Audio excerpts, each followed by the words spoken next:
Hey there. Shh, I'm hiding from my kids in my bedroom on the floor. But I wanted to take a second to talk about rec letters because I've had a lot of people ask me, how do you write rec letters so fast? I have about 30 students a year who ask me for rec letters.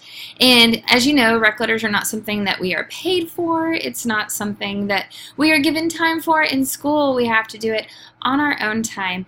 And I've managed to get it down to a pretty good system where I can spend about 30 minutes on a letter and that's it. And so I wanted to show you my formula for writing rec letters so that maybe that would help you as well. And when I say formula, what I mean by that is it's a roadmap. Obviously, every single rec letter you write is going to be tailored to the student that you're writing for. So it's never anything like no two rec letters sound alike. It's never something that should just be a simple form. And yet, having yourself a roadmap, knowing what kinds of questions to ask, and what to think about as you begin planning to write is the best approach that you can have to making this a smooth and very painless process. And yes, every student I've written a rec letter for has gotten into college. Several of them have gotten the scholarships that they've wanted.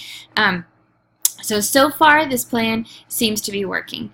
So let me show you really quick just kind of my roadmap for writing a rec letter. Okay, so before I actually get to the letter itself, I realized that I needed to spend a few minutes talking about the prep work, the things that need to happen before you ever sit down with that blank piece of paper.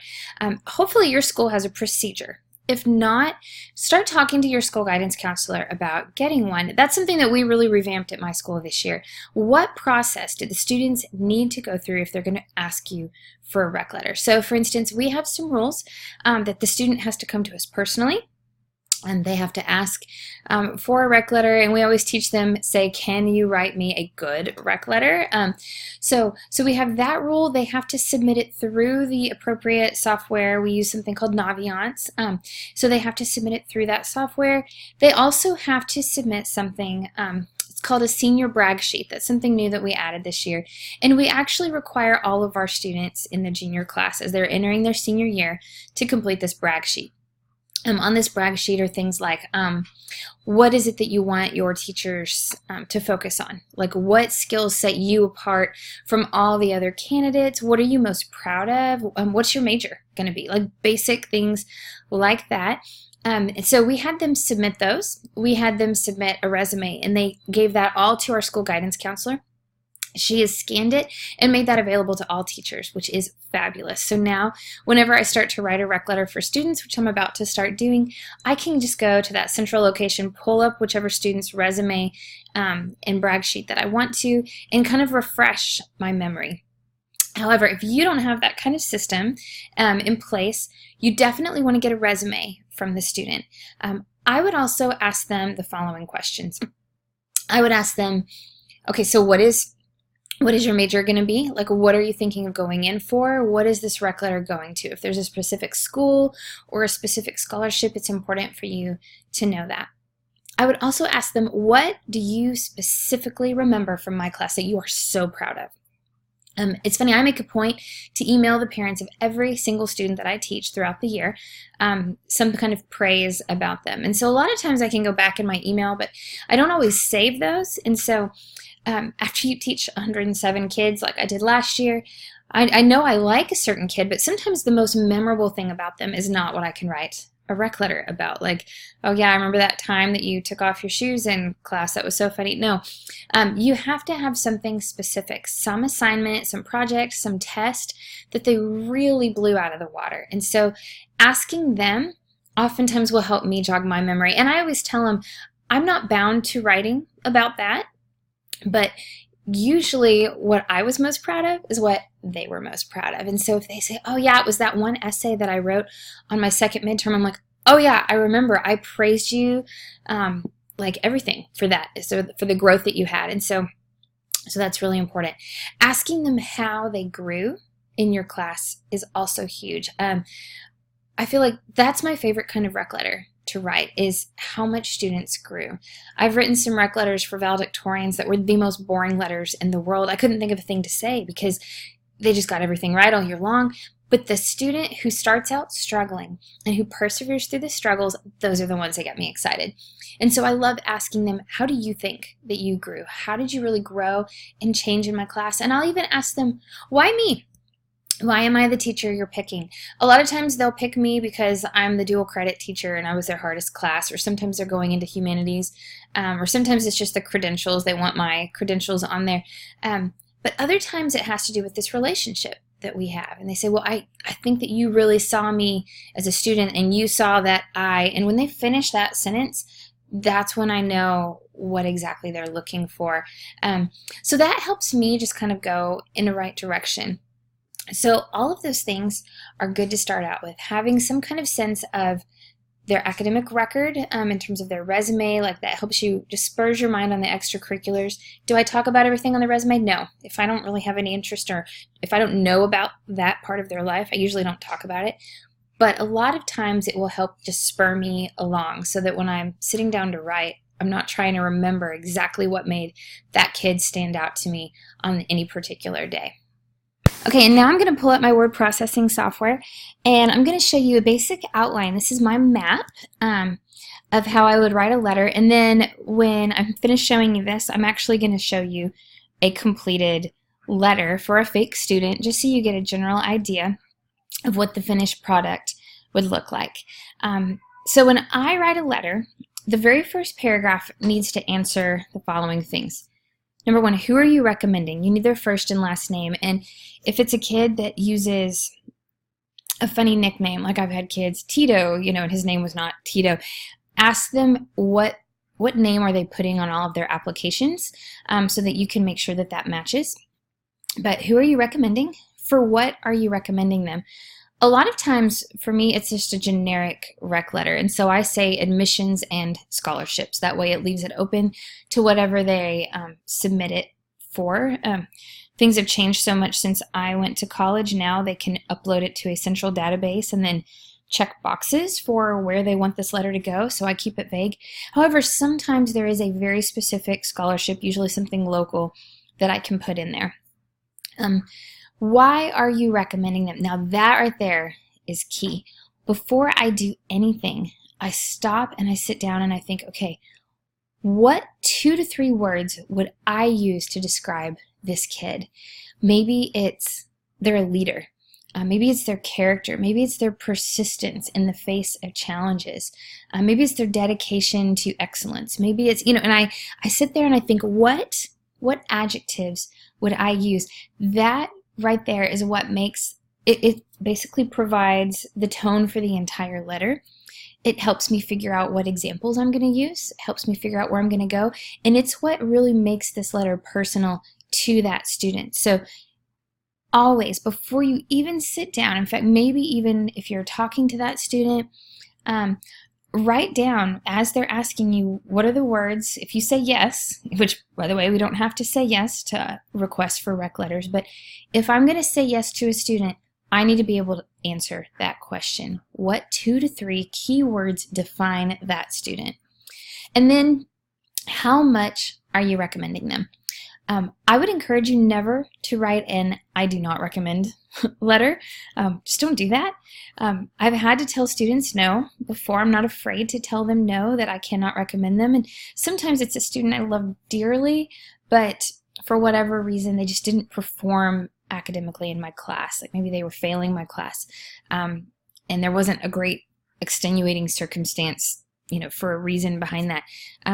Sometimes it's a student who did great in my class, but maybe they were distracting to others. Maybe they sat and played video games when they should have been taking notes or whatever. And so I tell them that, like, no, I can't recommend you. You might go and ask somebody else. So you don't have to say yes. When you do say yes, though, our college counselors have told me that the verbiage now is you either recommend, you highly recommend. I think the same example of that would be strongly recommend, or you enthusiastically recommend. And you need to decide what that is for you. I will tell you, I do not enthusiastically recommend everybody. I think that kind of takes away the whole point. For me, enthusiastically recommend is one of those just all around well-rounded students that not only has excelled academically, but also has excelled in other areas of their life. Extracurricularly, they're a leader, they're just that model student. Highly recommend is a little bit less than that. Maybe they were a really, really great student, but just didn't stand out as much. You know those, the ones who make straight A's, maybe straight 93s, and great kids, but there's nothing really that makes them, they're not the leader, they're not the top, and yet they're by far at the top, just not the top. And then there's the recommend. This is for my students who, I've had some in the past who've made C's in my class, but they worked so hard. Maybe they struggled with learning challenges. Maybe I know one parent had cancer, and so I talk about that. And so maybe their academic performance really wasn't enough for me to like highly recommend or even enthusiastically recommend, and yet I can still recommend them for different things. Maybe it's a kid who shows their skills in a different area. They're so creative. They're so good at working on a team. You know, they have all of these wonderful 21st century skills, but maybe not the academic skills. So for me, they would go in that category or this category. And I reserve the enthusiastically for somebody who's really at the top. Okay. Then second paragraph. This is probably the most generic paragraph. If you were to compare all of my rec letters that I've ever written, the second paragraph is the one that really doesn't deviate a whole lot. That's where I tell how I know them. And so I would explain about the class I teach or the organization I sponsor. So I'm in charge of National Honor Society, so if I only know them in that capacity, I would take that paragraph to explain National Honor Society, and not only that I was the advisor and that they were a member, but what exactly our organization does. For the class, I teach an on-level class and I teach in a dual credit class, and so I would outline what is it that is expected of students. How hard is this class? So that's where I would put that, is in that second paragraph. And like I said, once you write these paragraphs, you can pretty much almost copy and paste that second paragraph from letter to letter, because that's just the basic information that is not going to change. So now remember those 2 to 3 keywords? This is where the rest of the letters, where those are going to come into play. So in my third paragraph, that's where I focus on academics. That's what happens in my classroom. So I sit and think, okay, if this is a kid who has shown perseverance and growth, I'm going to come up with 1 to 2 specific projects or activities that stood out to me where they exhibited perseverance and growth. One thing I do is I'll go back and look through my grade book, and a lot of times I'll see that maybe they made a 60 on the first test, and the last test they made a 90, and I'll talk about how they raised their test score over 30 points in the course of this many months. I talk about how often they would come in for tutoring, the kind of relationship that they sought out with me, not that I sought out with them, but if they took the initiative to seek a relationship out with me and come in outside of class. Sometimes it's a particular class project, and if you're the kind of person that does project-based learning, this is really fun to do, where you can say this one moment they were able to shine. And I had one girl, she was pretty nondescript the whole year. You know, she toddled through class, she did fine, but she didn't do great. And then all of a sudden, she had the opportunity to write an essay on the entertainment industry, which is what she really loves and really cares about. She wrote the best essay in my class. It was absolutely amazing. And so this is the paragraph where I can talk about that moment that that student really shone. As you're teaching throughout the year, if there is a moment, like I almost would make a list of assignments. In fact, I think I'm going to do that this year, is for every assignment, every test, if a student had their shining moment, I'm going to jot their name down next to that, so that when I go back and write rec letters for those that ask for them, I can automatically know which assignment that I'm going to go to, that I'm going to pull back up, and then I'm going to be able to describe in detail. Now, really quick, on this 1 to 2 specific, I highlighted specific for this reason. We tell our students when they write papers, don't just tell me what you think, show me what you think, prove it. And I think too often in rec letters, our tendency is to go, oh yeah, they were a great participator, yeah, like I really liked them, got along with everybody, and we can describe them all day long. but there's something so much more powerful about showing it, proving it. So if you say that a student's a great participator, talk about all the debates where they really stood up and led the discussion in the class. If they had growth, give some numbers. Explain what that growth actually looked like and how they got there. Was it just their own hard work? Were they meeting with friends? Like what was it that they were doing? And it's going to make it so much more powerful. And I'll show you an example of that when I show you the actual letter. Fourth paragraph.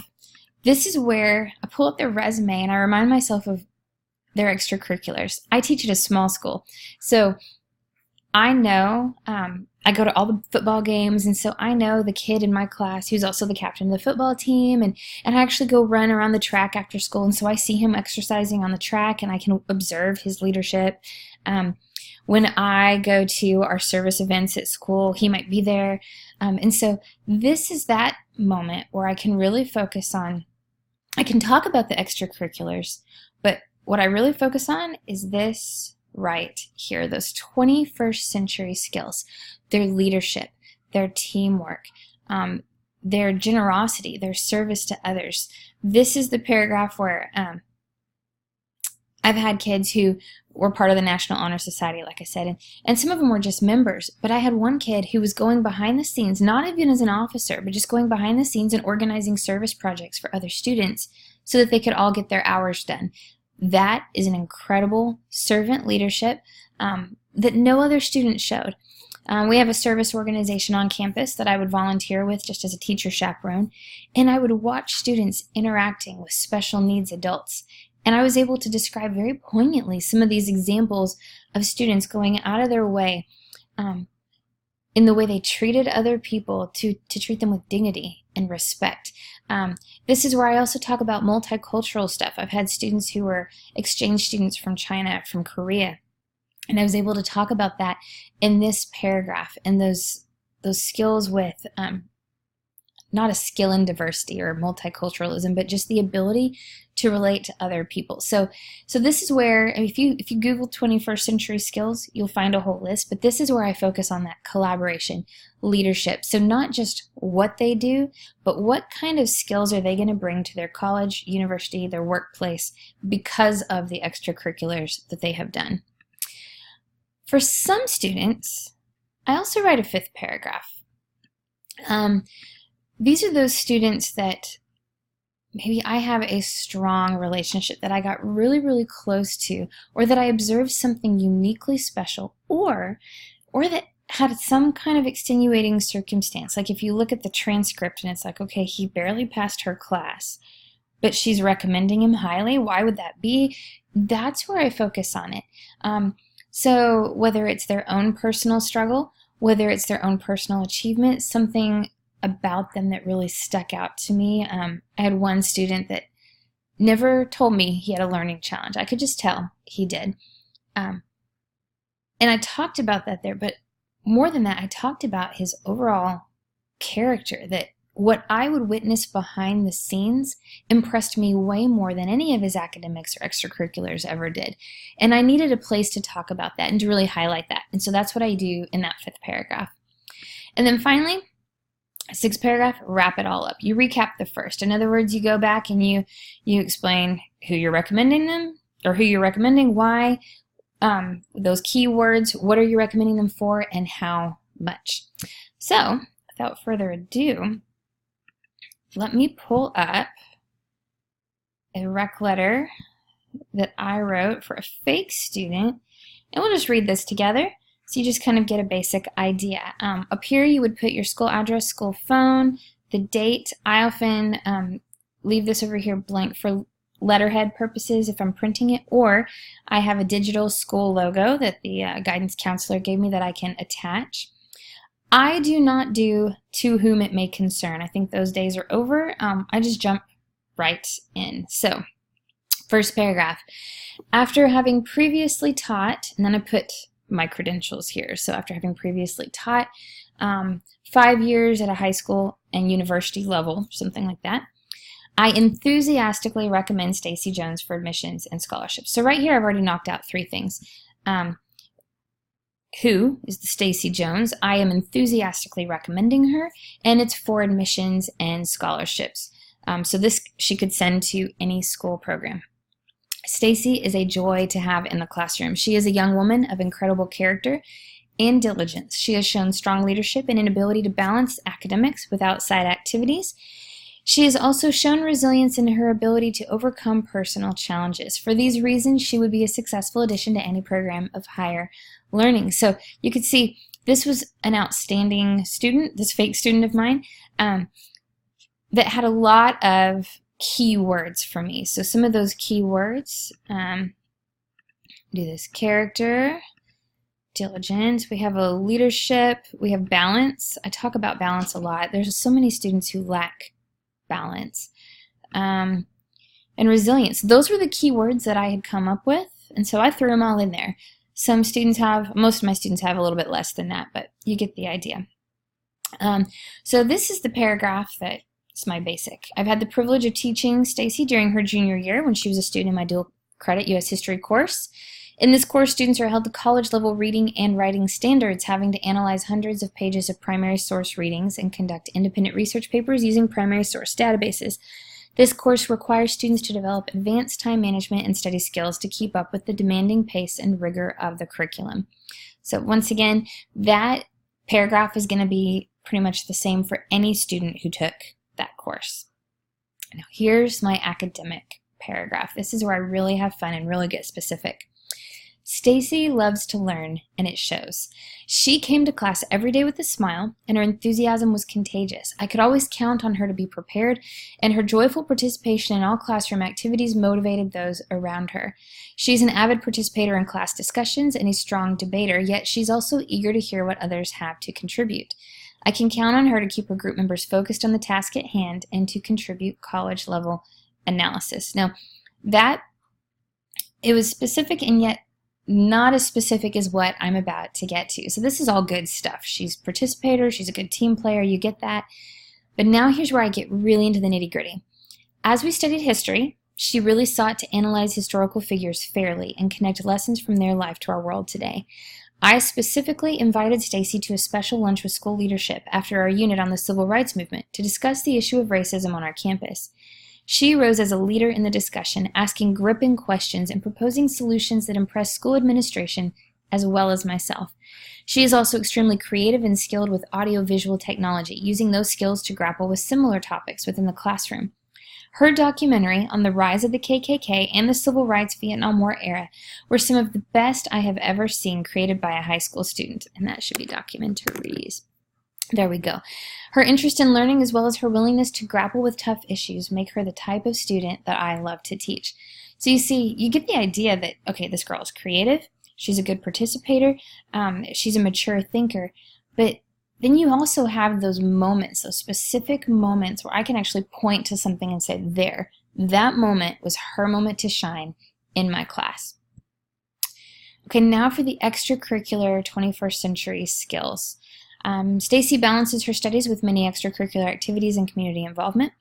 She's a member of the National Honor Society and the High Flyers, a spirit organization dedicated to encouraging the school's baseball team. She works outside of school at a retail store where she is honing her professional skills. She volunteers through various organizations, particularly her church, on a consistent basis, showing her generosity and selflessness. She has emerged as a leader on campus through her service with the Superintendent's Council, a student-appointed board designed to address cases of academic dishonesty and bullying. Participation on the Superintendent's Council is very selective, with members vetted based on their character, academic record, and behavior. That Stacy was an inaugural member attests to her respect among faculty and peers. So I threw in a lot of stuff there, and actually,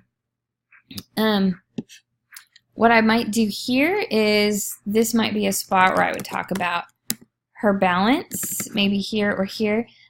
Because I talk about her generosity and selflessness, but I'm actually lacking a little bit in some of those 21st century skills. So talking about her balance, and then teamwork, maybe collaboration with others. And here we have leadership down here. Now here's my optional paragraph. With this student, I'm going to throw something in about a challenge that she had. What impressed me most about Stacy was her ability to rise above personal challenges. She had some health struggles the year that caused her, or that year, I should say. There we go. That year that caused her to miss a significant amount of class, and yet she never fell behind and never once complained. She constantly communicated with me, worked independently to complete the difficult workload, and did it all with excellence. In a class that most students struggle with, Stacy earned high A's, and she did so despite adversity. I didn't want that to be tacked on to the end of another paragraph. I wanted that to shine, because what that's going to tell the college admission faculty, or that college admission committee, is that here's a student that is not going to quit. This is a student that's going to persevere no matter what gets thrown in her way, and that's something that they're going to want. And then my recap. Stacy is a creative and mature young woman who's committed to her community, her school, and her own academic success. Based on my years of experience, I enthusiastically recommend Stacy Jones for admissions and scholarships. And so there you go. This is the overall letter, and of course I would put my name at the end. Sign it. You can do a digital signature if you like. But I want you to see how easy that was. I know it probably doesn't look easy, but it was actually pretty easy for me. Once I had those words, once I had certain assignments in mind, and then once I had my roadmap, I was like, okay, academics here, extracurriculars here, if there's anything else I want to say there, and then wrap it all up. It took me probably an hour to write my very first one. After that, after you get a couple under your belt, what's nice is if you save them in your Google Drive, and then you can go back. And when students now will ask me for a rec letter, I look at that student, I think about those keywords, I think about the activities that they've been in, and I think, wow, what other student have I taught are they like? And I will actually go pull up past rec letters and use those as a starting point. And I don't just change the names, no, of course not. It's still very unique to each one, but a lot of times, this paragraph is going to be very close. This paragraph is going to be very close. And then this last one's going to be very close. And the two in the middle, I can borrow sometimes some of the same adjectives or the same phrasing, or I might just scrap them completely. But it's nice to have a place to start with. So instead of creating something new, you're actually revising something and tailoring it to each individual student that you teach. So this is how I do it. I would love to hear how others do it as well if you've got a better system. But like I said, this has gotten me through the school year every single year, this nice little roadmap. So once again, there it is, the first paragraph in terms of the who, what, where, why. Second, how do you know them, that relationship. The third paragraph is academics. Fourth, 21st century skills, extracurricular. Optional fifth paragraph about extenuating information, and then wrapping it all up.